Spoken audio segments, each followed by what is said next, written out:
C1. You are listening at FameTV.info. The Empire of Su, 2356 BC. City It was a slightly cold night that a group of well-dressed people laughed as they entered the hotel. Amongst them, there was a skinny short-haired woman who looked very smart. Her black clothing gave off a sense of mystery and calmness, and her temperament was especially outstanding amongst the group. A man next to her warmly invited her over. A large part of the reason for the success of today's negotiations was thanks to Miss Lin's precise translations. You must show your face to Director Wang, as he is hosting a banquet in the main hall tonight to celebrate his victory. The woman in black smiled. Her voice was soft and melodious like the spring wind blowing across one's heart. It was completely different from her aggressive tone at the negotiating table. I still have to catch a plane tomorrow morning, so I won't be going. That person was unwilling. The woman in black smiled lightly and chatted with them for a long time before finally being able to leave. After parting with the group, she took the elevator alone to the 53rd floor. Lin Qiuye was the only one in the elevator. She closed her eyes and leaned against the elevator to rest. Under the makeup, her face looked exhausted. She leaned over and rubbed her sore feet. She relaxed all the nerves in her body and limped out of her room. Just as she opened the door, there was a sudden huge push from behind her, and before she could even cry out in alarm, her mouth was covered by someone and she fell into a strong chest.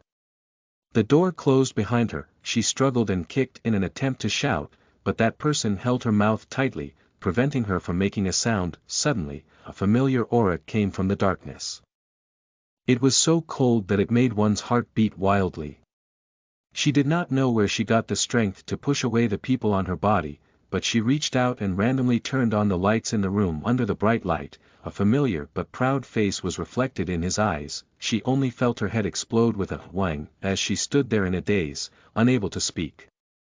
Her eyes that were as clear as water stared fixedly at that person with disbelief written all over her face.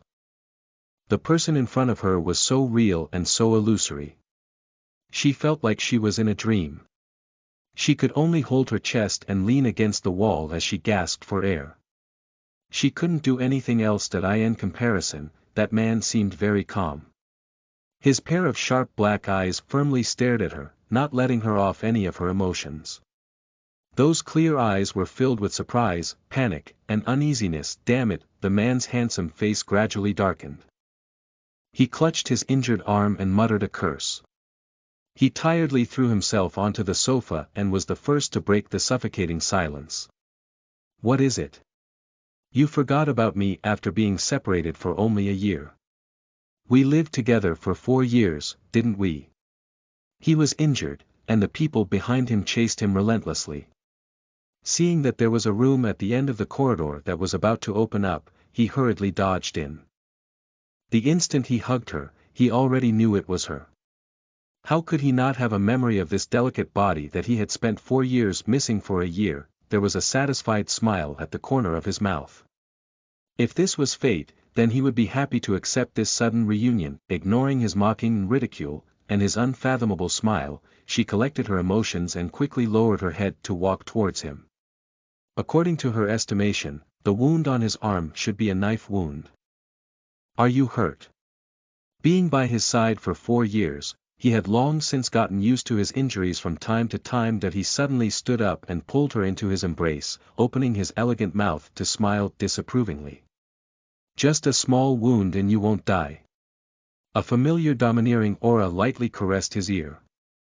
Lin Qiuye, who was lying on his broad and steady chest, felt all the pores on his body open up, and every inch of his skin seemed to be on fire. Throughout the dressing, she kept her head down, refusing to look at him or say a word. Her silence and alienation drove the man mad. His dark eyes gradually filled with anger as he stared at the expressionless little woman who was bandaging him. He gritted his teeth and said, Lin Qiuye, you truly are heartless. The next time we meet, you actually didn't even have the slightest reaction towards me. Her delicate hand, which was bandaging, shook. Response. How could she react? Lin Qiuye smiled wryly in his heart. As early as a year ago when her contract with him expired, she secretly swore in her heart that she would forget about this dangerous man and forget about her 4 years of shameful career, because she knew very well that his world was completely different from hers. His name was Zhuang Shirley. He was the president of the largest shipping company in the region, United Shipping, and he was also the head of the mysterious Dragon Gate organization. He was the ruler of the entire metropolitan Dao realm. And no matter what identity he had, he was always so illustrious and noble, always so high up in the sky, always at a distance away from the ordinary her. Therefore, she couldn't wait to escape and wanted to live a quiet life. She successfully applied for a position in a well-known translation company and became the company's chief translator by her own efforts. She changed her appearance, changed her residence, and vowed to draw a line with the past. She thought they would never meet again for the rest of their lives. Who would have thought that in this strange country, in this strange city, she would meet him again, moreover in such a tangled manner. She was in a trance, even a little resigned to her fate. No. A voice from the bottom of her heart pulled her rationality back. She wanted to live her life once more, live her normal bright life. She wanted to fall in love, marry, and have children like a normal girl, instead of living a shameful life with an unattainable man. She owed him, and in those 4 years she had paid him back with her own body. She skillfully tied up the bandage with a beautiful bow, then stood up with her back facing him and said indifferently, "It was originally a game, a paper contract. What kind of reaction can you expect me to have?" Listen to the full novel at FameTV.info, direct link in the description.